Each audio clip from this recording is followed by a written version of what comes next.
Donc, pour la création des processus, on utilise fork. Fork renvoie 0 dans le processus fils. Et puis, fork va vous renvoyer le PID dans le processus père. Okay? Donc, il va vous renvoyer le PID du fils dans le processus père. Donc, dès que je vais faire fork, en réalité, je vais me retrouver avec deux processus qui seront automatiquement créés. On a répété ça plusieurs fois. Donc, si j'ai un processus qui est ici, après l'instruction fork, je vais me retrouver avec deux processus. Okay? Un processus qui sera appelé le processus fils, tandis que le processus qu'il a créé va continuer son exécution avec cette branche-là. Okay? Donc, celui-ci sera le nouveau processus, tandis que le processus père, lui, va continuer son exécution. Voilà. Dans le fork, le résultat de fork sera égal à 0 lorsque vous allez dans la branche du fils. Et il sera égal au PID du fils si vous allez dans la branche du père. Donc, avec ce résultat, je peux séparer le code qui sera exécuté par un processus fils et le code qui sera exécuté par un processus père. Je ne sais pas si vous voyez un peu. Pour ceux qui ont eu des difficultés là. Puisque je sais que après avoir appelé fork, si je fais ma variable PID et j'ai dit fork, si ce PID vaut 0, le code que je vais mettre ici sera le code du fils. Si ce PID est différent de 0, ça veut dire que le code que je mettrai ici sera le code du père. Parce que là, je récupère d'abord un peu là.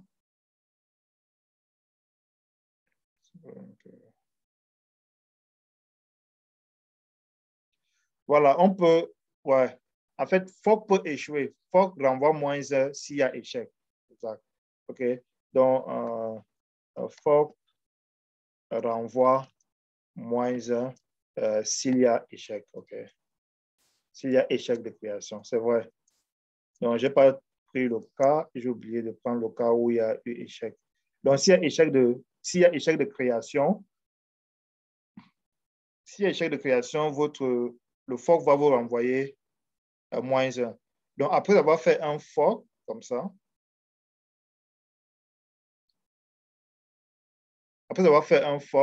vous pouvez décider de vérifier si le résultat, c'est -1. Là, vous allez dire qu'il y a erreur et puis vous faites un exit. Okay? Donc là, c'est dans le cas où ça fait -1. Maintenant, si le fork a marché, ça veut dire que le résultat est différent de -1. Et ce résultat sera égal à 0 si nous sommes dans le cadre du fils. Donc, le code qui sera exécuté par le fils peut être mis dans ce bloc-là. Maintenant, ce bloc peut être des appels de fonctions que vous aurez écrits, des boucles, ainsi de suite, des itérations, des structures de contrôle. Donc, vous pouvez mettre tout ce que vous souhaitez dans ce bloc et il sera exécuté par le processus fils. Okay. Tandis que le père va exécuter ce code qui se trouve dans le S. Donc, en premier lieu, on crée un processus avec fork. Est-ce que c'est compris? Donc, quand je dis créer un processus, vous savez que c'est fork. Et le fork va vous renvoyer un int. En fait, c'est une variable de type PID. Mais j'ai dit la fois dernière qu'il s'agissait juste des entiers positifs. Okay. En fait, il s'agit d'un integer. Okay. Et si c'est -1, ça veut dire qu'il y a une erreur. Sinon, c'est positif. Ça désigne 0 va désigner le code est exécuté par le fils, tandis que différent de 0 va vous donner le code à exécuter par le père. Jusqu'à là, c'est bon. Qui sont encore ceux qui sont connectés? Samira.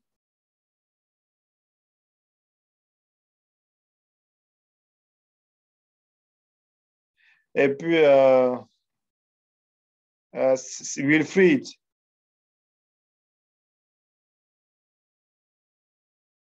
Oui, monsieur. Oui, monsieur. Est-ce que c'est compliqué cette partie-là? Non, monsieur.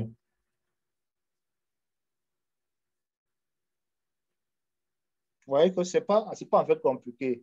Et là, si on vous demande d'écrire un programme, n'est-ce pas, qui crée un processus fixe et demande au processus fixe d'exécuter une tâche donnée, vous allez faire fork, vous allez vérifier le résultat de fork, si c'est 0. Alors, vous mettez le code exécuté dans la condition si c'est 0. Maintenant, on a une situation où le processus fils peut finir avant le processus père. OK? Et dans de telles situations, si vous ne demandez pas au père d'attendre le processus fils, alors le processus fils risque de se retrouver comme un processus zombie. Parce qu'en réalité, quand un processus fils finit de s'exécuter, c'est vrai qu'il ne va plus utiliser des ressources du processeur, mais il va exister dans, euh, euh, dans la table des processus. C'est-à-dire que chaque fois qu'un processus est créé, le système d'exploitation va garder une table des processus. Okay? Et lorsque vous faites un exit du processus, vous êtes en train de dire que ce processus n'a plus besoin du processeur, mais il existe toujours dans la table des processus. Juste à ce que son père réclame le résultat renvoyé par le processus. OK? Et s'il n'y a aucun résultat, vous pouvez juste mettre wait. OK? Et là, lorsque le processus père va rencontrer un wait, il va tout simplement terminer, retirer le processus fils de la table des processus. Donc, pendant tout ce temps-là, le processus fils va exister dans la table de processus comme un processus zombie. C'est pourquoi, même après avoir mis un exit dans un processus, il faut ajouter un wait dans le père afin que le père attende en fait le résultat ou récupère le résultat dans le cas où le fils finisse avant le père. Donc, il ne s'agit pas simplement de mettre le code du fils. S'il n'y a rien à renvoyer, vous mettez un exit 0. Vous dites, OK, il n'y a rien à renvoyer. Termine avec 0. Mais s'il doit terminer, par exemple, en renvoyant un résultat qu'il a calculé, ben, vous mettez le résultat qu'il soit renvoyé dans l'exit. OK? Là, nous avons dit, le père peut récupérer ça en utilisant les macros exited. Okay? On avait défini 2 ou 3 macros. Status. OK? Et puis, if exited. Donc, nous avons défini 2, je crois, 3 macros qui permettaient de récupérer les informations qui sont renvoyées avec exit. Donc, si c'est juste un entier, supposons que le fils a fini de faire des calculs et le fils souhaite renvoyer un résultat. Le fils va utiliser exit en mettant l'entier en question. OK. Attendez là.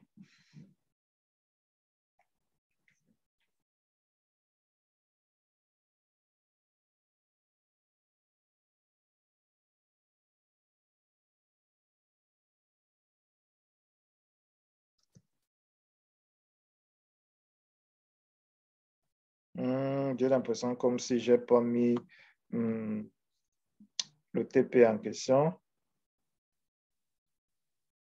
OK, c'était dans l'autre machine. OK, bref, vous avez cet exit-là. Si votre processus fils ne renvoie rien, alors vous pouvez simplement mettre exit 0 ou bien exit 1 et vous ne récupérez pas la valeur avec les macros. Okay? Mais dans le cas où votre processus fils a effectué un calcul vous pouvez faire un exit et récupérer la valeur avec ces macros-là. Supposons que on vous demande d'écrire un programme qui demande d'entrer 2 nombres. OK? On demande d'entrer entre 2 nombres, A et B, et le processus FIS doit calculer leur somme.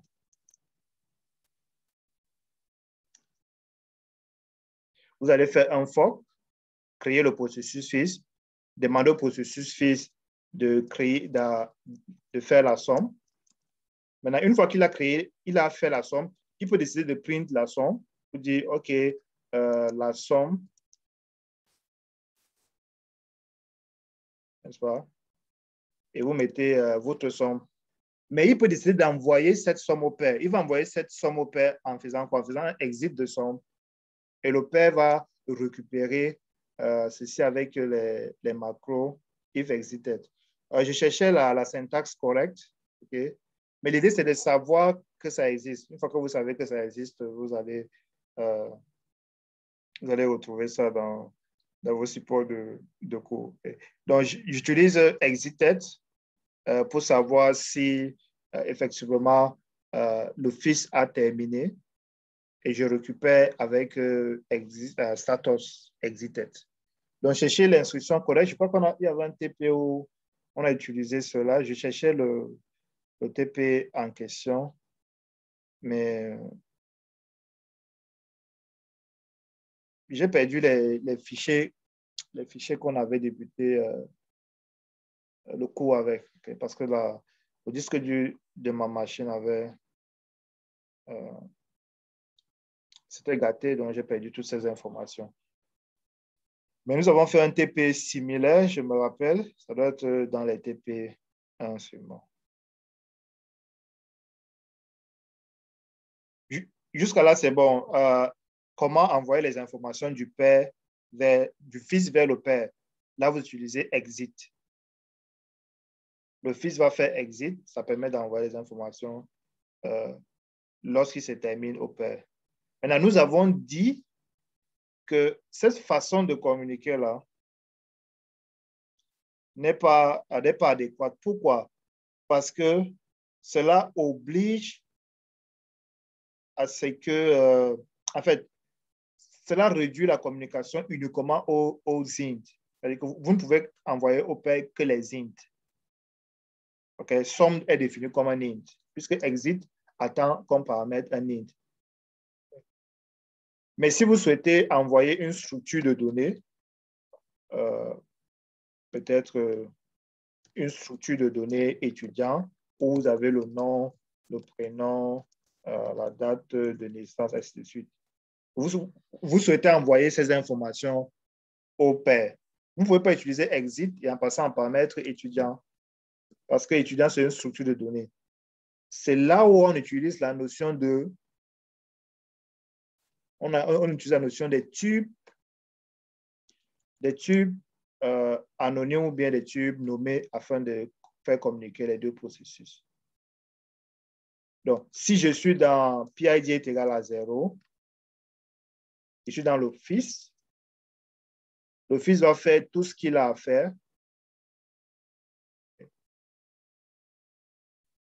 Et pour communiquer avec le père, il va simplement écrire dans son tube.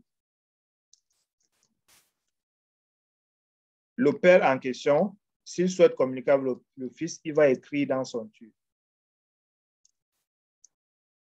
Maintenant, nous avons dit qu'il y a 2 types de tubes, mais ces 2 types de tubes fonctionnent presque la même chose. Ils fonctionnent de façon identique. Okay? Donc, vous avez votre premier tube qui est là. Vous avez votre deuxième tube.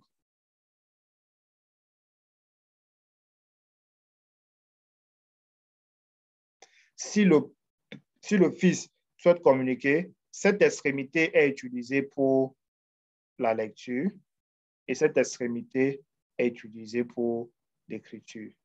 Okay. Donc, si le fils utilise ce tube, il va lire en utilisant l'extrémité 0 et il va écrire en utilisant l'extrémité 1, tandis que le père va également lire en utilisant l'extrémité 0 et il va écrire en utilisant l'extrémité 1.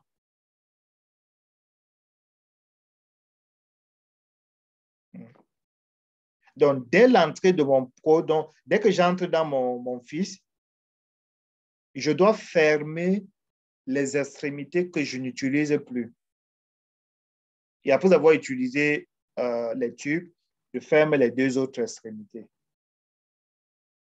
OK.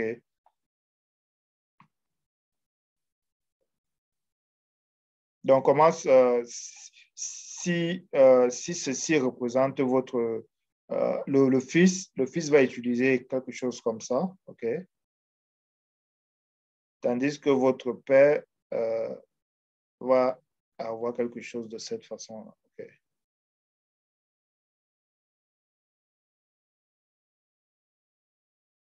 Si je souhaite écrire au père, puisque le père, si je souhaite écrire au père, je vais écrire dans l'extrémité 0. En fait, je vais écrire dans l'extrémité 1 plutôt, OK? Sachant que le père va lire dans l'extrémité 0. C'est peu ça l'astuce. Donc, pour chaque tube, vous avez une extrémité. Une extrémité sera utilisée pour l'écriture ou bien la lecture par un des processus et l'autre extrémité sera utilisée pour la lecture ou l'écriture par l'un des processus. Okay. Donc, dans un tube donné, le fils peut décider le fils va écrire plutôt dans cette extrémité et le père va lire dans cette extrémité. Et dans l'autre cas,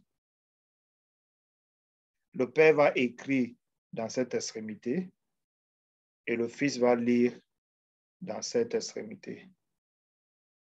Okay. Donc, vous avez en réalité deux tubes. Afin de faire communiquer des processus, il faut utiliser deux tubes. Si les processus proviennent d'une même, s'ils ont un même parent, s'ils proviennent d'une même structure père-fils, je n'ai pas besoin de connaître les noms de ces tubes. En réalité, il suffit juste de faire, pour créer un tube, vous faites pipe de P1 et pipe de P2. Ça vous permet de créer les deux tubes. OK. Là, je peux utiliser les extrémités P1 de 0 pour faire ce que je...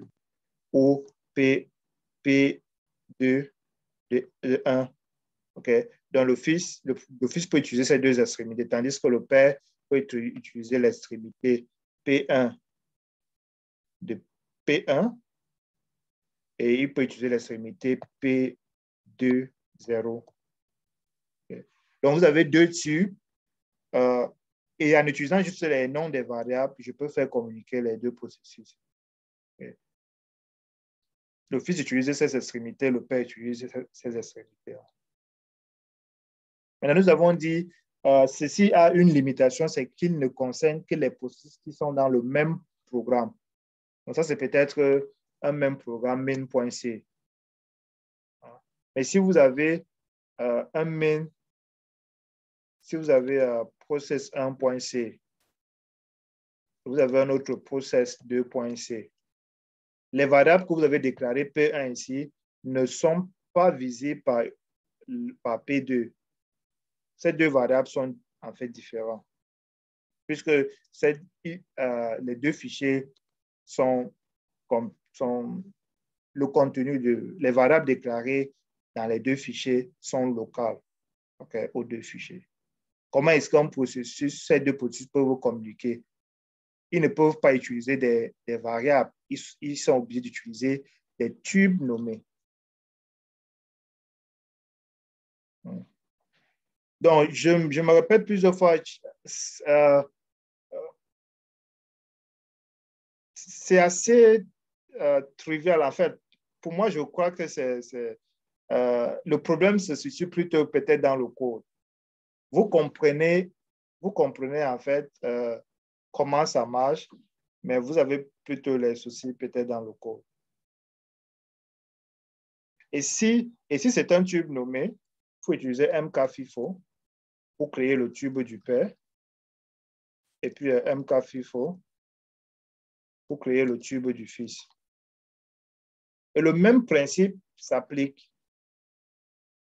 Si ici c'est un tube, ça c'est le tube par exemple, ça c'est le tube du père, ici c'est le tube du fils.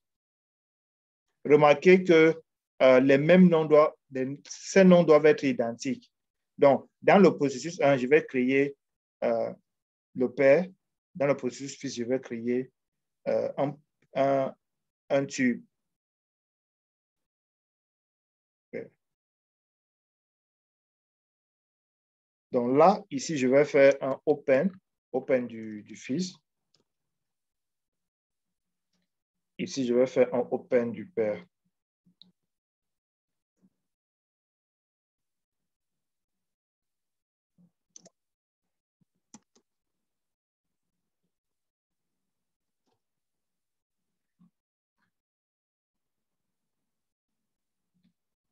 Donc, j'aurai en réalité ça, vous pouvez voir ça comme étant P1. Ici, vous pouvez voir ça comme étant P2. Ici, j'aurai P2. Et là, j'aurai P1.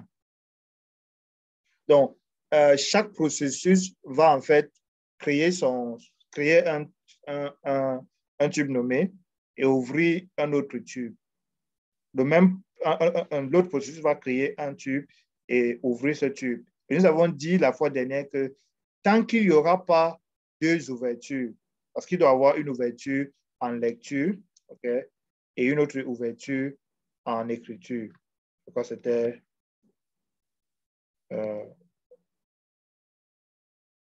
read only. C'est comme ça. Et puis, l'autre, c'est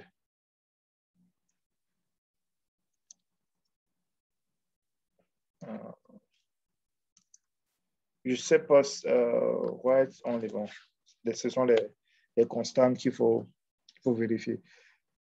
Donc, tant qu'il n'y a pas deux ouvertures en mode lecture et en mode écriture, ces instructions seront bloquantes.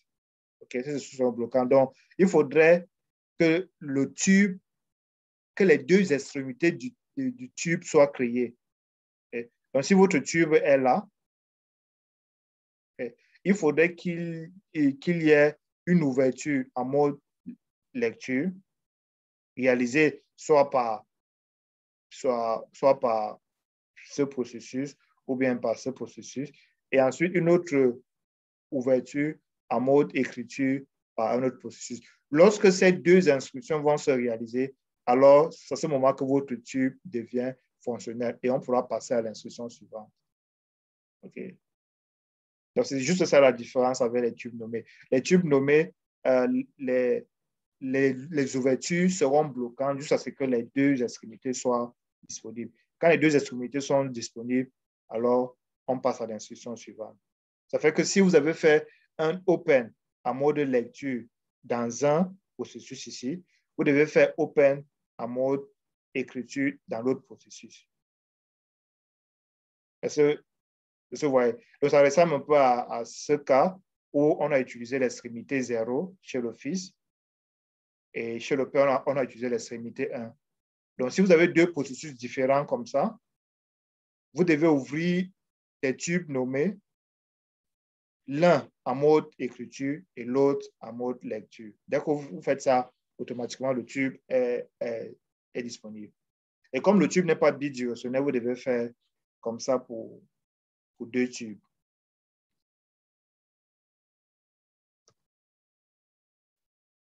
OK. Je sais que c'est beaucoup qu'il faut digérer là. Donc, je vais plutôt m'arrêter ici, parce qu'il est 23 heures. Et la séance prochaine, on va essayer de revenir là-dessus. Mais vraiment, je crois que le problème se situe peut-être dans le code. Parce que pour moi, j'ai l'impression que le principe est assez simple. OK. Et comparé aux autres cours de programmation, j'ai l'impression que les notions sont assez élémentaires. Okay. Vous avez un tube et les processus communiquent à l'aide d'un tube. Les tubes ne sont pas bidirectionnels. Donc, si vous souhaitez faire une communication bidirectionnelle, il vous faut 2 tubes. Les extrémités sont 0 et 1. C'est tout. OK. Donc, nous allons nous arrêter là pour la séance d'aujourd'hui. Le mardi, nous allons voir si nous pouvons ajouter les notions du réseau dans cette explication.